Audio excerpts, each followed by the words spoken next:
Sejam bem-vindos ao meu canal, eis que é chegado o reino de Deus. Hoje eu tô tendo que usar um microfone, porque tem uma britadeira ali do lado de fora, mas Satanás não vai me ganhar hoje na procrastinação de não gravar o vídeo ou no barulho horripilante que tá lá fora. Vamos fazer esse vídeo, mesmo que daqui a pouco, em 3 horinhas eu tenho que estar na igreja, porque hoje é o dia da minha primeira pregação num púlpito.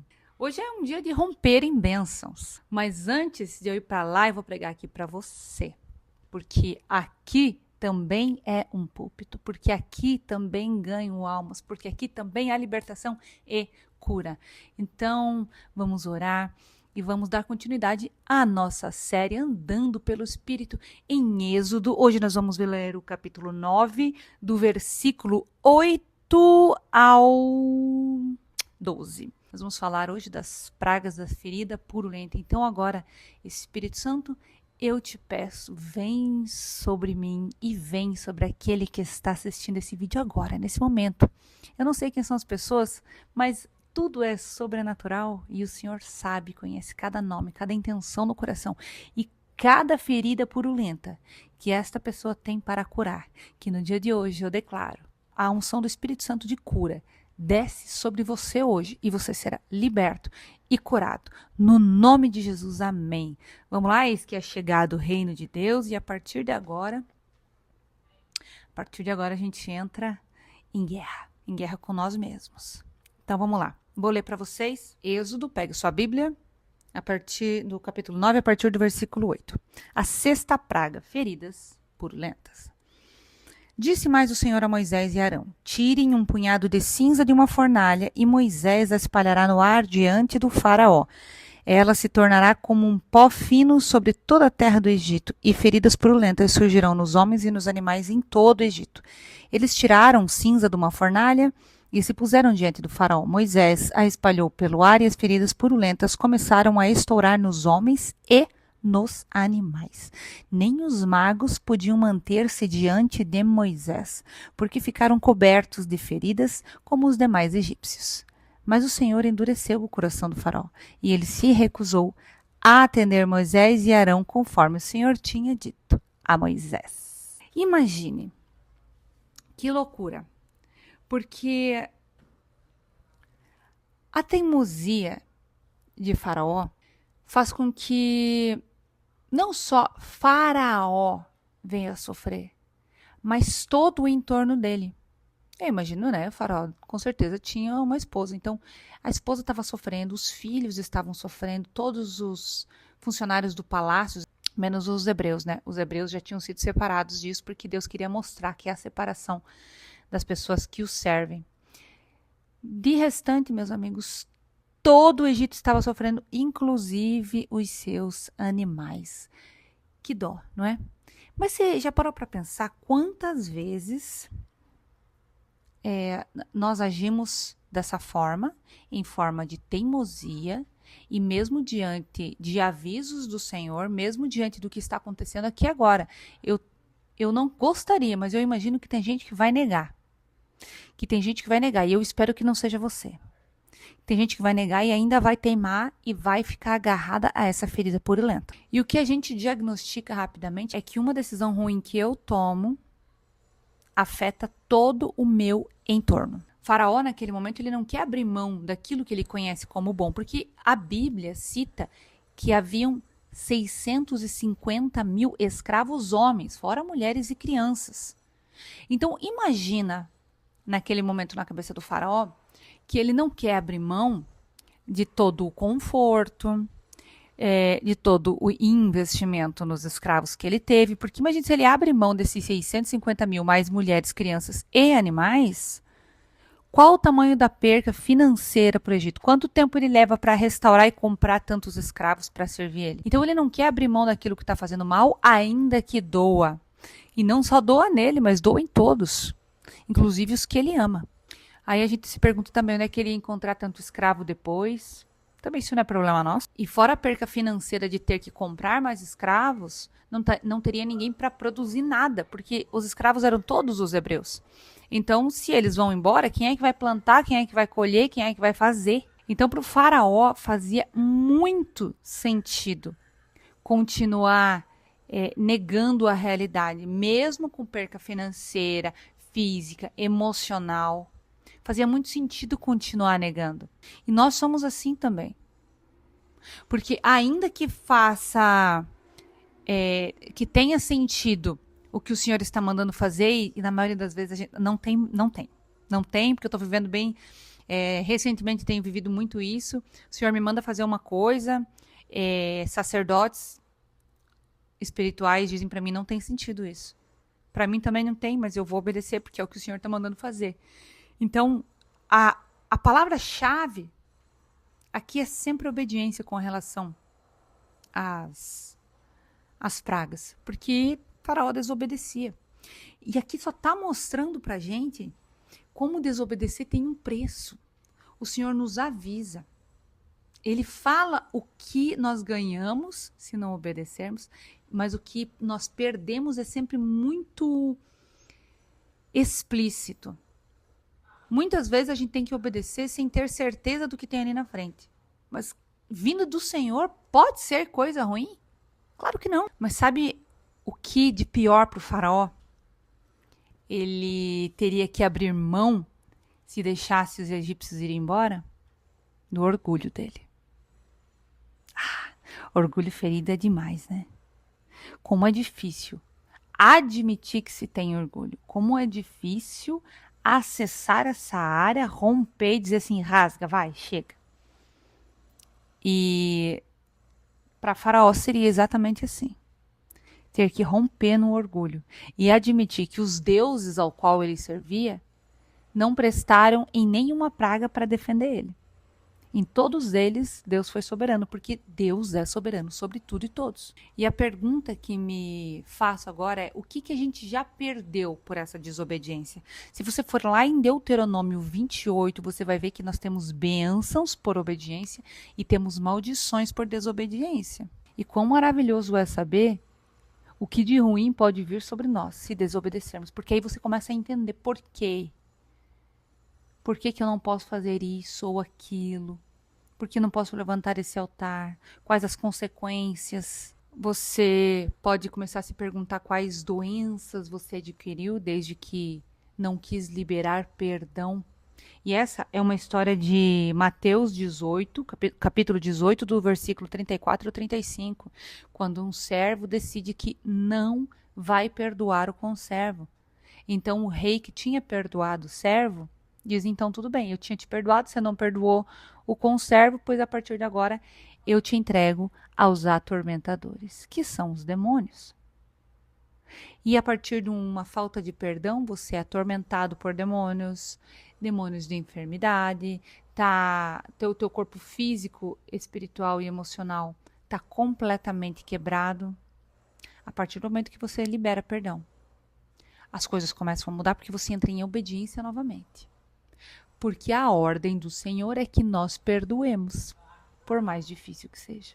E aí o que mais precisa acontecer para que você decida obedecer? Algo ruim com a sua esposa, com seu marido, algo ruim com seus filhos.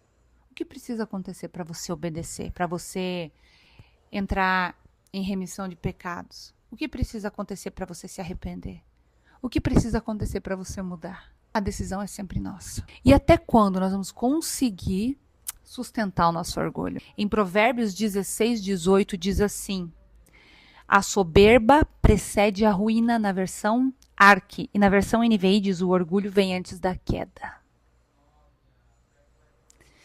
Em Provérbios 11, 2, na versão Almeida Revista Corrigida, diz: vindo a soberba, virá também a afronta. E na versão NVI está escrito: quando vem o orgulho, chega a desgraça.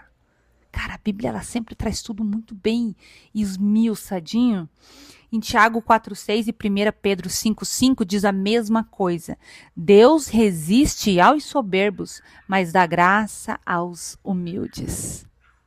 A Bíblia, ela trata o orgulho, eu tenho tudo anotadinho aqui para ficar mais fácil. A Bíblia trata o orgulho como uma exaltação a si mesmo diante de Deus, lá em Isaías 2,11, como um pecado do coração, em Marcos 7, 21, 22, e como um fator que precede espiritualmente uma prática, em Provérbios 16, 18, e algo que atrai oposição direta a Deus.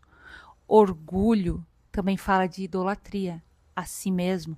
Porque sempre que a gente fala de idolatria, a gente tem a sensação de que se trata de imagens, né? De adorar outros deuses e de imagens. Quando, na verdade, nós também nos idolatramos. Porque toda vez que nós teimamos, desobedecemos, sentimos orgulho, não abrimos mão, nós estamos idolatrando a nós mesmos. A nossa vontade.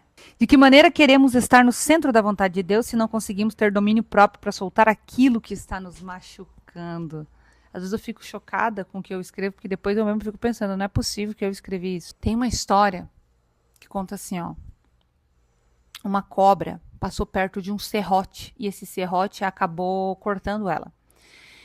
E ela, com seu orgulho ferido, picou o serrote e começou a brigar com ele, se enrolou no serrote, foi apertando cada vez mais o serrote para matar o serrote. Só que essa cobra acabou morta e picotada, porque ela se enrolou numa faca afiada, num serrote.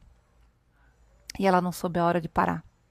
Mesmo se machucando mais e mais, a cobra continuou enliada no serrote até morrer.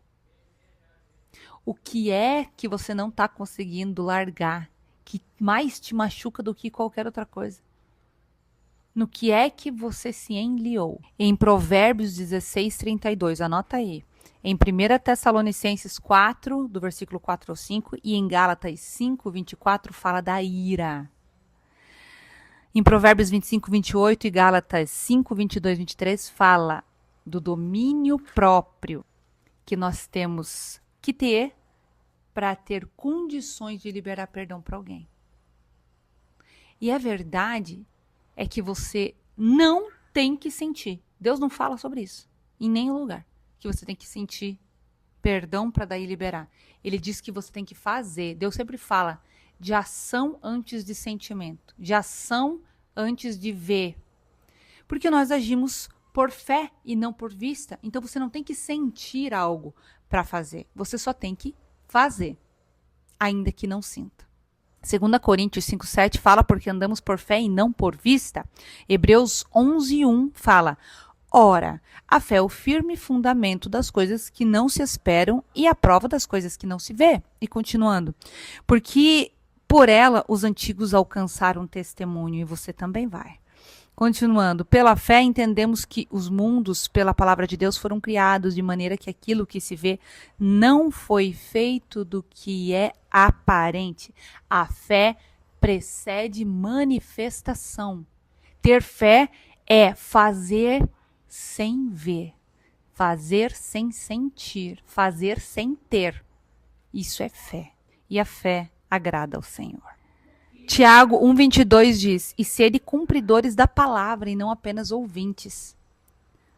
Você é crente ou você se converteu? Porque conversão é uma vez só, não tem volta.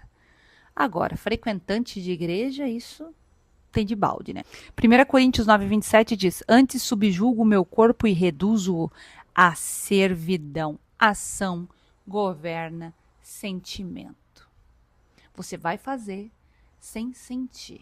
Você vai fazer porque é o que o Senhor manda na palavra dele. Você vai fazer porque você crê no Deus vivo e sabe que para servi-lo terá que cumprir a palavra. E sabe que para servi-lo, para ser filho, para cumprir a grande comissão, você tem que obedecer o que está na palavra. Você é obediente? Às vezes a gente acha que ser obediente é quando nós ouvimos a voz audível do Senhor mandando fazer algo grande para alguém. E eu acho que tem gente que nem se fosse desse jeito, faria. A maioria das vezes a gente recebe uma pequena palavra em formato de pensamento ou uma ordem escrita na Bíblia e a gente não faz. Então hoje eu oro para que a teimosia bata em retirada no nome de Jesus Cristo. Para que você esqueça o que você acha e faça aquilo que a palavra manda você fazer. Tem perdão para liberar? Comece a declarar que você está perdoando a situação, a pessoa e o que quer que tenha acontecido. A tua vida está travada, meu irmão? Você ergueu um muro de idolatria sobre si mesmo. Você acha que você está certo.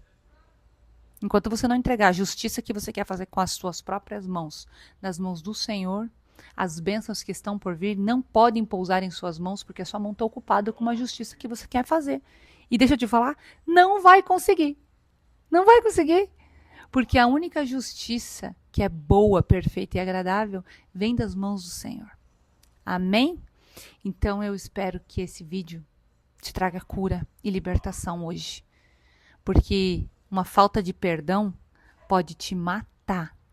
Porque causa câncer, porque causa problemas cardíacos, porque altera e causa diabetes. Ah, isso é hereditário. Então fica com o teu problema físico, que eu fico com o meu corpo espiritual. Porque se eu creio em Deus, declaro que creio em Deus, eu fui criada por um ser espiritual. Faz uma análise rapidinha. Quando alguém morre, o corpo dela não sustenta mais em pé, certo? Quando alguém está vivo, tem algo dentro dela sustentando esse corpo em pé, e é um espírito. Quando ela morre, esse espírito volta para o Senhor, mas o corpo dela fica ali, como matéria toda molinha, jogada no chão, pronta para ser enterrada e voltar a ser terra, né? Sabe o que te mantém de pé? Um espírito, um corpo espiritual dentro de você. Isso eu sempre tive certeza durante toda a minha vida. O que me mantém agora aqui falando contigo é o meu espírito dentro de mim. Ah, e os seus órgãos e não sei o quê. Os órgãos só estão funcionando porque ainda tem um espírito dentro de mim. Porque a hora que o meu pai chamar o meu espírito para lá, tudo acaba. Então, se você ainda não entendeu que você é um corpo espiritual dentro de um corpo físico, você ainda não está pronto para dizer que Deus é o teu Senhor e o teu Criador. Você ainda não está pronto para dizer que é filho de um Deus espiritual. Porque Deus é espírito, ele não é carne. Ainda Jesus Cristo, que veio em carne, também tinha um espírito dentro dele, que voltou para o Pai. Então que o Espírito Santo agora ministre em você, porque ele está dentro de você, eu creio. Mas que ele, além de estar dentro de você, vem agora sobre você, causando manifestações de bênçãos, de libertação e cura. Eu quero ouvir esse testemunho. Amém? Até o próximo vídeo. Um beijo e tchau!